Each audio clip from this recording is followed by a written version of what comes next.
if you are a founder of an expert coaching consulting business and you have an email list and you wish that you could get more out of it, if you're looking at that email list and thinking, I feel like there's an awful lot more clients and conversions we could be getting out of this, you're going to want to watch this video. Now, in this video, I'm going to share with you three things.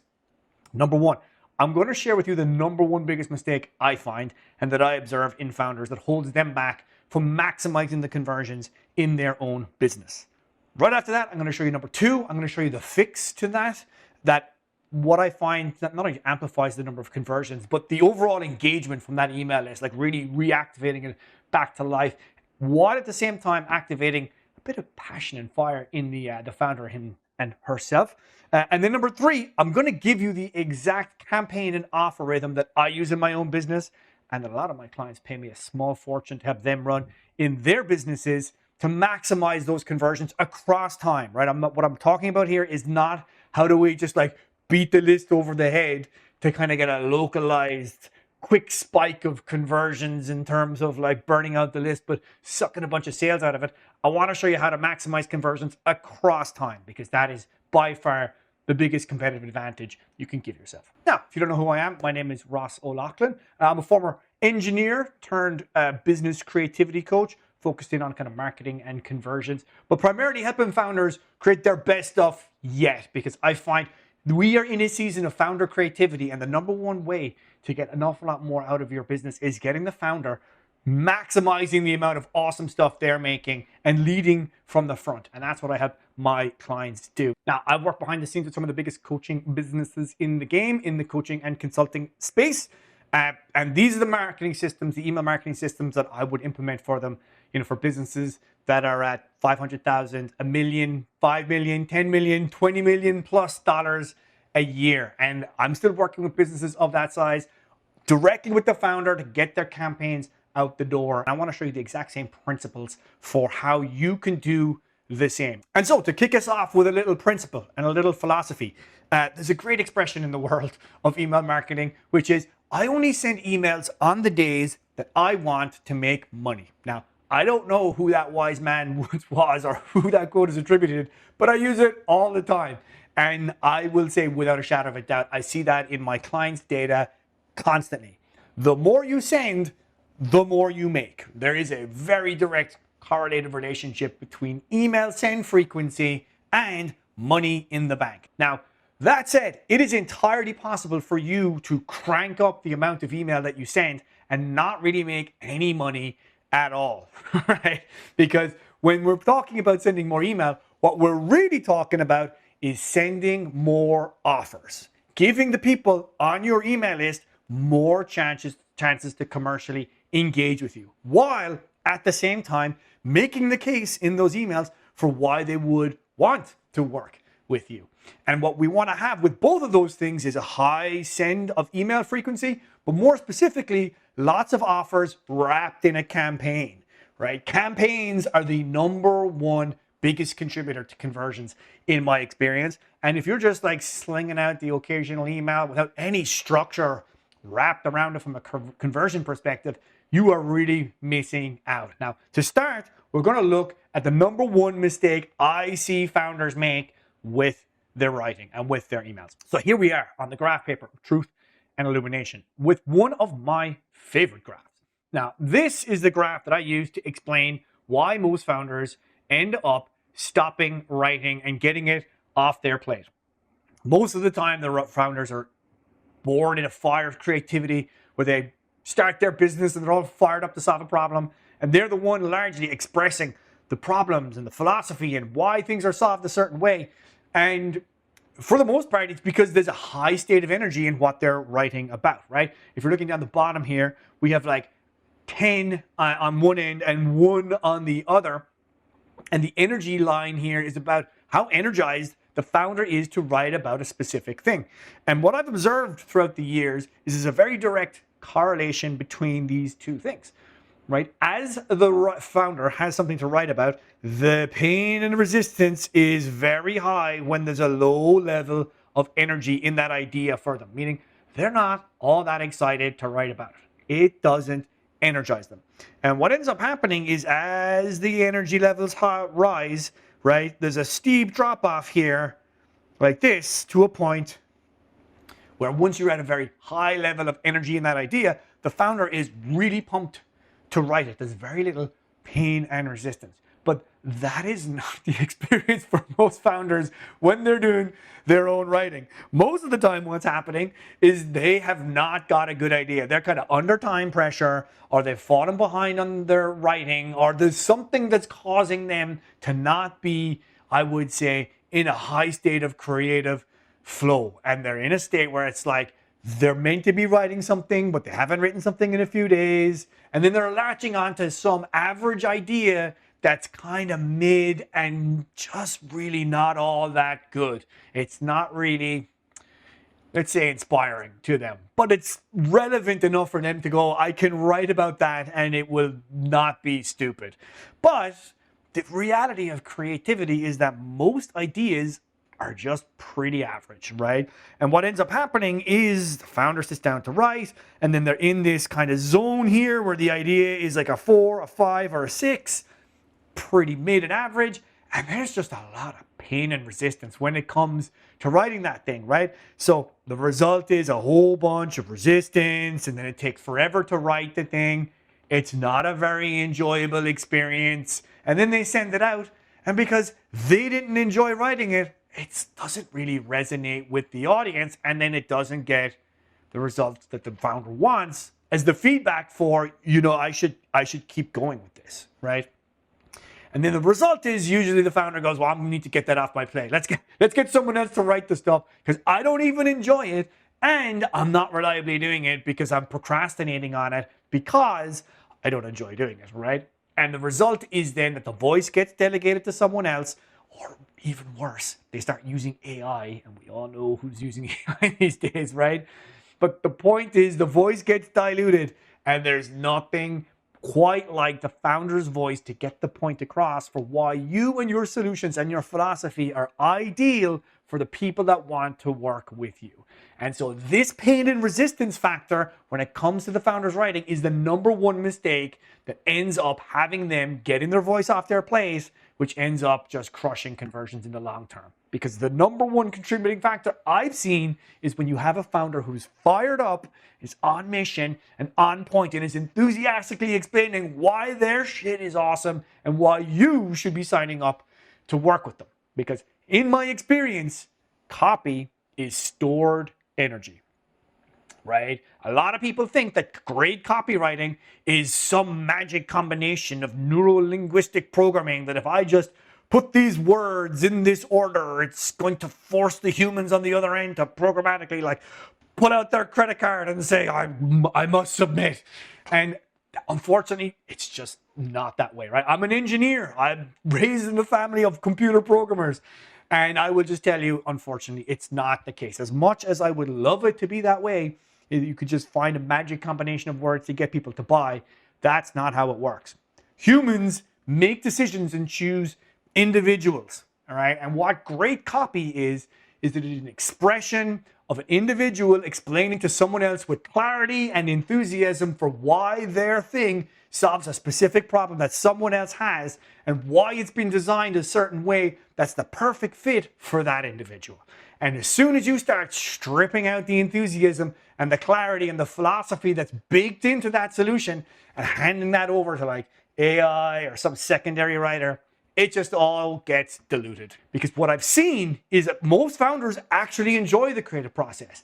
Once you eliminate the pain and resistance, and once they're working with high energy ideas, they actually really enjoy it. Because the inverse relationship I've seen over the years is that once you start to lower the pain and resistance, there is another graph here that looks a little something like this.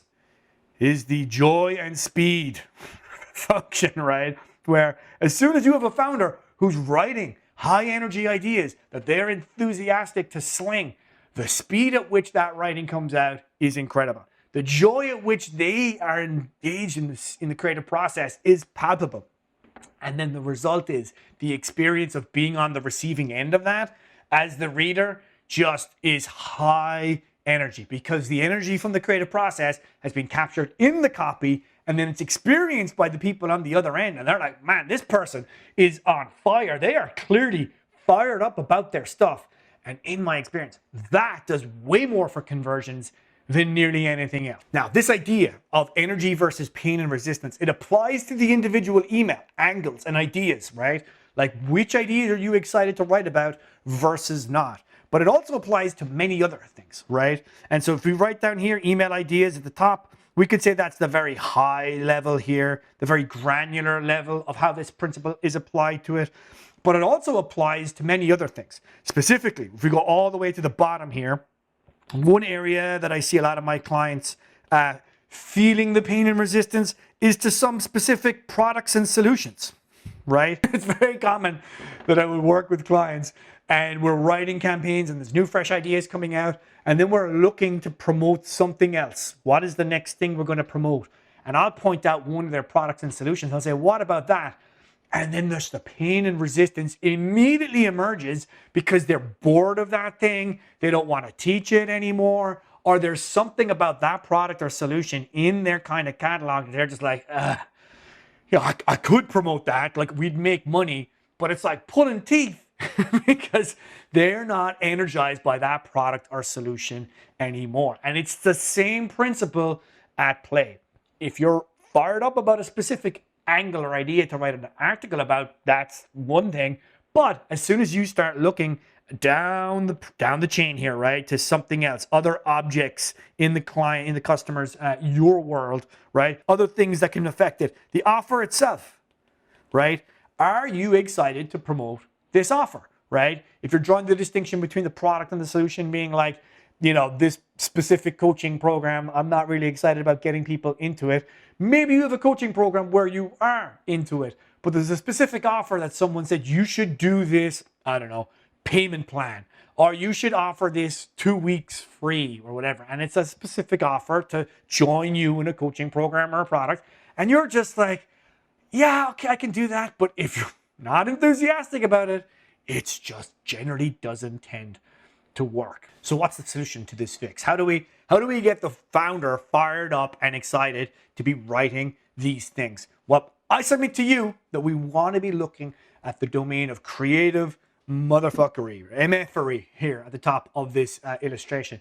And creative motherfuckery is the magic overlap, I would declare, between the worlds of art and business. Now, art is all about the realm of resonance, whereas business is all about the realm of results, right? And if you are too heavily weighted in one of these places or the other, it tends to lead to suboptimal results. If you're too focused on just the world of art and creating things that just feel good for you, you kind of end up broke, a starving artist, because there's no results for you in your business because you're not delivering results for other people. Whereas if you're just focused in on the world of results and business, yeah, you'll make some money, but eventually it starts to dwindle because all you're doing in the world of business is what works. And then you end up like everybody else. Then you as the founder end up getting bored and disconnected. In my experience, that's not how the best companies operate. The best companies operate in this magic overlap where they are making stuff that they love to make because they believe this is the correct way to do it. We have a strong internal philosophy about it, and they're allowing others to resonate with that element. At the same time, they are making stuff that is useful and that gets results for them and for other people. They're not just focused on the realm of art for the sake of it. And what we want is for my clients and for you specifically to ensure that we're always operating in the overlap between these two, right? We do need profit. I am not talking about sacrificing profit here. I'm talking about maximizing profit by integrating into the founder's creative flow the need for artistic expression, because that is what creates connection with other people. And if you are not integrating that, not just into the emails that you're writing, but into your products and solutions and into your offers, right? And into the themes of what you're writing about, if that's not coming from a place that's real and true and about the founder expressing something that's meaningful to them, it just ends up falling flat, and it just feels like sales emails, which ultimately will end up getting ignored over the long term. Whereas if you can infuse this stuff into your campaigns and your offers, it just puts things into supernova mode, as some of my clients have experienced over the last number of years. the fired up factor is just impossible to compete with, right? Now, that said, I do want to be super clear. You do need to have the mix of these two things. It is not about just, hey, engage in your creative writing and just like go with the flow, dude. Like, there's an element to ensure that you are writing about things that are in that 8, 9, and 10 energy state level for the founder. But we cannot be sacrificing and not paying attention to what's really going to drive the results from these campaigns. And that is the world of business. And when you look here, it is very much about the two components that make up the world of business. The internal component is the structure, right? What is the structures you are going to be using in your offers and in your campaign? And then externally, the external component of business is the offer itself.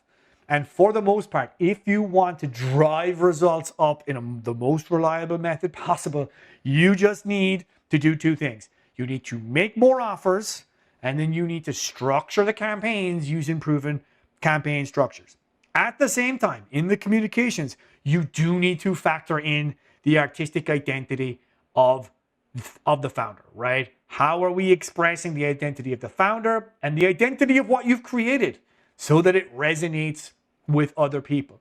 This is often the missing factor that gets the founder to disconnect and detach because their need for artistic expression doesn't get fulfilled, and the pain of resistance. We've talked all about that. But the main thing that's going to drive the actual results forward, if all you do is this stuff, it's not going to end up with conversions in the bank.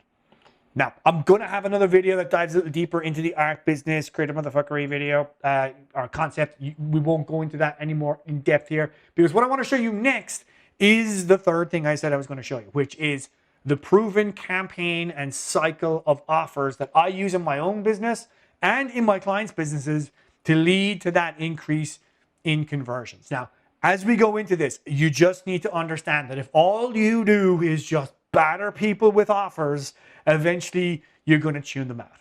Okay? That's not what I'm saying here.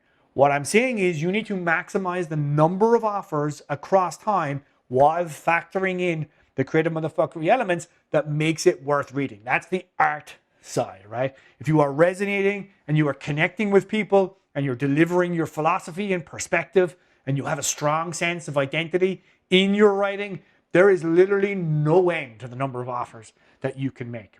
But you must maximize the number of offers that you make if you want to maximize your conversions. So let's take a look at the structure and the sequence of offers that I use and I wreck in my own business, and I get all my private clients to also use. Now, what I'm about to show you will look deceptively simple, but this graph right here is probably the one that ends up making me and my clients the most amount of money. For the most part, I will get on a call with my clients and draw out this exact graph. And it is called the offer cycle, the conversion cycle, which is essentially us mapping out what are the offers you are going to make to your list over the next 4 to 6 weeks. Now, there are some key principles for how to get the most out of this. It's entirely possible to just like hammer people with offers, as I said, and turn them off. I want to show you how to ensure you don't do that. Now, the main principle behind all of this, before we get into the specifics, is your calendar weeks are units of capacity. And if you want to maximize the conversions you get from your email list, you just need to use as much of your capacity as possible. Now, to repeat a point that I said earlier, because I really want to stress this, this is not about you maximizing your capacity and burning the list out and yourself out by just hammering people with offers in the short term. That's not what we're talking about. This is the strategy to maximize things across time. So what I want you to think about is not how do I maximize the number of offers in the next 6 weeks? It's how do I maximize the number of the offers that I make to my list in the next 6 to 12 months. And so the first thing I do with my clients is we draw out these 6 blocks or these 5 blocks and we start saying, great, what are the offers that we're going to be making? Now I'm going to give you just 4 principles for you to map out your own offer cycle. And then we're going to give you a demonstration of how we would do it. I'll show you one of my own offer cycles. Now the key principles for how to be thinking about this is number 1, big rocks first. What that means is in your own business, there are likely key money-making offers that end up, when you put them out in the marketplace, end up with folks coming in and joining your programs, right? Sometimes that might just be promoting the program itself. Sometimes you might have a precursor step in order for people to join your program. Great example of that would be if you're selling on the phone and you're selling a high ticket program. Sometimes it can be hard to just promote a call, like sign up for a call. A better way to do it is, hey, sign up for my workshop, and then all of the folks who are signing up for the workshop get access to a call or register for a call as part of the workshop. And then those folks end up in your call pipeline. And then when you're on the phone with them, you sell them the main program. So in that situation, the big rock is promoting that workshop that drives the calls into the pipeline and ends up with people joining your program. Understanding what your big rocks are, those are the items that need to go into your cycle every month or every 5 or 6 weeks. And you're deciding where they go in this pattern first. And then everything else is built around that. Next key principle, vary the offer type. Now, offer types are going to be various offers that you're going to be making to your list.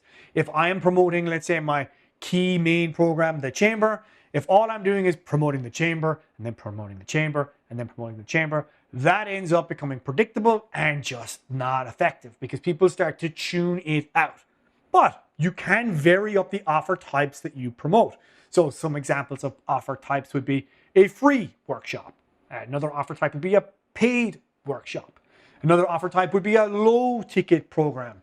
Maybe you have a different product. Maybe you have a mid-ticket offer coaching program that goes with your high ticket program. All of these are varied offer types that you can switch up and between in order for you to accomplish your goals. Another one is a game plan call, paid or free, right? Or you can be offering a lead magnet or straight directly to a conversation with you. Now, for some of my clients, they have one primary program, and it's about figuring out which of the offer types that I can vary and slide throughout the month that ends up giving my clients, or my prospects, I should say, multiple doorways to join one program. I have other clients, and then they have, I would say, multiple levels to their primary programs. So they might have a $5,000 thing, then they have a $25,000 thing, and then they have a $50,000 or $100,000 thing. And they're all ultimately serving similar people at various levels of success. But a great way for them to vary up the offer types is to promote the different programs one week after another and cycle through it while also leaving some space for some other offer types like a free workshop or a paid workshop. Now I'm just going to move my head over here as we just look at the other principles on the graph paper of truth and illumination. The next principle is contrast price. What that means is if all you're doing is offering a low ticket thing and a low ticket thing and a low ticket thing and another low ticket thing, then it ends up demonstrating that you merely are just someone who sells low ticket stuff. And that's okay, but it also is predictable. And as we talked about, the last thing you want to become is predictable, because predictability is the death of interest. You want to be switching it up and keeping things interesting. Now, the great way to do that is to contrast price. So what that means is you could just offer something at a low ticket price and then immediately follow that up with a high ticket offer, right? Or then you're offering your mid ticket offer and then you go to your super high ticket offer and then down to something that's free, right? By contrasting price, you start to create a lot of tension with the audience because they're like, I can't afford the $100,000 thing, but I'll check out the $100 thing. Or I want to join the $100,000 thing, but I'm unsure. Let me buy the cheap thing or show up to the free thing, right? There's a lot of different interesting elements that happen once you start to contrast price because it often creates tension. Another key element here, vary your entry promise. What does that mean? Well, if you have a coaching program and it's got one primary promise, like with me in, let's say, the Chamber, where I help people get to 35 to 50K a month in profit while just creating for 1 hour a day and 3 days a week of white space, that's an awesome, very clear, distinct promise of what the program is about. One of my clients, Taki Moore, he helps people get to $1 million in revenue as a coach in the online coaching space. These are very distinct, clear promises that align with the vision of where people want to get to. But if all you're doing is hammering people on that one promise, again, it becomes predictable.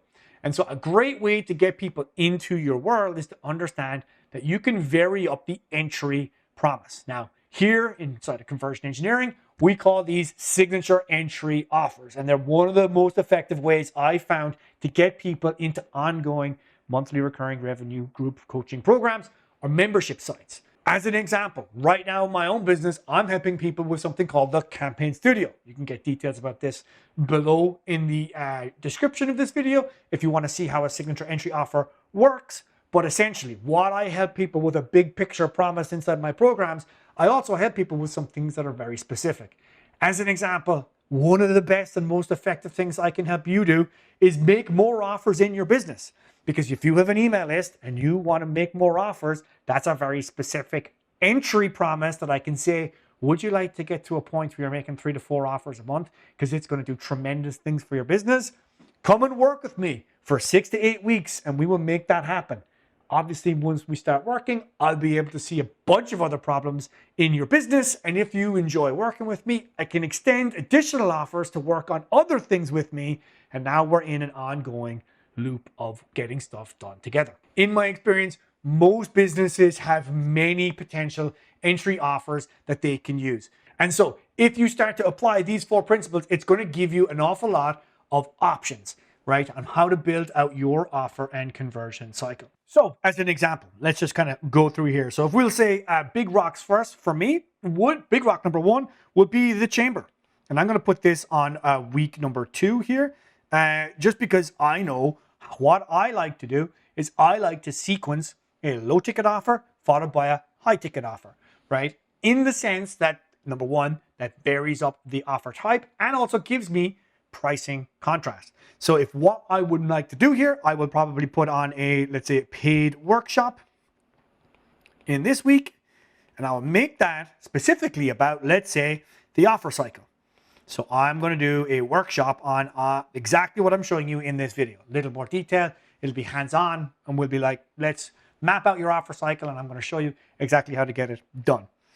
Right after that, I will then focus the invitation into the chamber to come and work with me on implementing the offer cycle.